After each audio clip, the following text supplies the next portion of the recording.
Today, we're making one of Japan's most beloved street foods, yakisoba. This stir-fried noodle dish is quick, incredibly flavorful, and surprisingly easy to make at home. If you ever craved that perfect balance of savory, sweet, and slightly smoky sauce over chewy noodles and crispy veggies, you're in the right place. We're keeping things as traditional as possible, so let's start by making the sauce. In a bowl, combine 2 teaspoons of sugar, 2 teaspoons of soy sauce, 4 teaspoons of oyster sauce, and 4 teaspoons of ketchup. This gives us the signature tangy sweet base. Then, add 3 tablespoons of Worcestershire sauce. Mix everything together well until smooth. This sauce is going to bring the whole dish to life. Next up, the vegetables and mushrooms. Peel and julienne 1 medium-sized carrot. Roughly chop 3 to 4 cabbage leaves into smaller squares.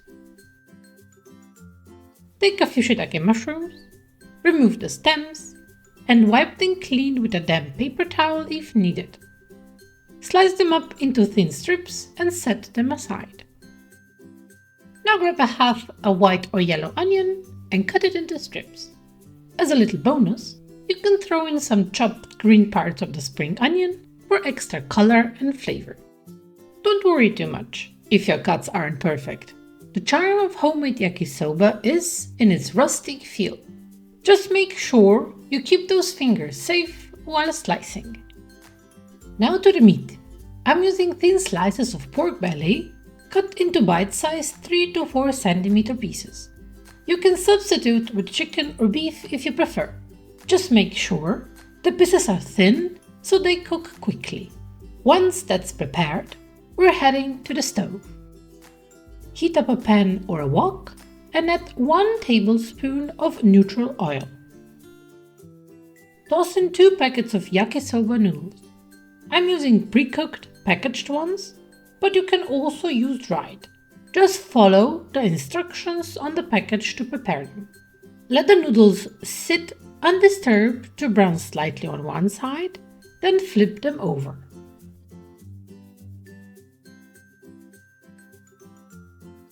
To help loosen them up, splash in a bit of water, just enough to create a gentle steam. Use chopsticks or tongs to carefully break them apart. Take your time here. We want them soft and separated without turning mushy. Once they're fully loosened, transfer the noodles to a plate and set them aside for now.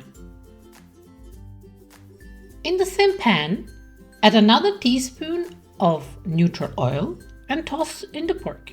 Spread it out so each piece has a chance to sear and brown properly. Once there's no more visible pink, add the sliced onion. When the onion turns translucent, toss in the carrots and the cabbage. Keep stirring. We don't want anything to burn or cook unevenly. Add in the mushrooms next.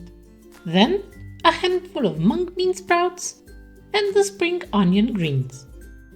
Now comes the best part. Bring back the noodles and pour in that rich yakisoba sauce we made earlier. Stir everything together thoroughly so the sauce coats every strand and veggie. Let it sit briefly to catch some char on the noodles. That hint of caramelized flavor makes all the difference. Once it's glossy and sizzling, you're ready to plate. Traditionally, yakisoba is topped with aonori, beni shoga, and sometimes a little sprinkle of bonito flakes that dance in the steam. It's those little touches that make it feel like you're back at a Japanese festival. And there you have it. Classic yakisoba made right at home. It's quick, deeply satisfying, and packed with nostalgic flavor. The textures, the aroma, the sweet and savory balance, this dish hits all the right notes. If you give this a try, let me know down in the comments how it turned out. And if you enjoyed this recipe, don't forget to like, subscribe, and check out more Japanese comfort foods right here on Draguni's Bites. Thanks so much for watching, and until next time, bye bye!